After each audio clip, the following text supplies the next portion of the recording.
শাহমাহমুদপুরে ঈদ উল ফিতর উপলক্ষে বিনামূল্যে ভিজিএফের খাদ্যশস্যের চাল বিতরণ। জাগো চাঁদপুরের ডেস্ক রিপোর্ট। চাঁদপুর সদর উপজেলার ৪ নং শাহমাহমুদপুর ইউনিয়নে বিনামূল্য ভিজিএফের খাদ্যশস্যের চাল বিতরণ করা হয়েছে।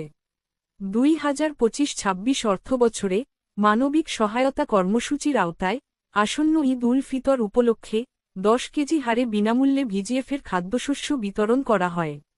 শনিবার ১৪ মার্চ সকালে শাহমাহমুদপুর ইউনিয়ন পরিষদ কার্যালয়ে ইউনিয়ন পরিষদের প্রশাসনিক কর্মকর্তা মোহাম্মদ কুদ্দুস আখন্দ রোকনের সার্বিক তত্ত্বাবধানে প্রত্যেকে ১০ কেজি হারে চাল দেওয়া হয়।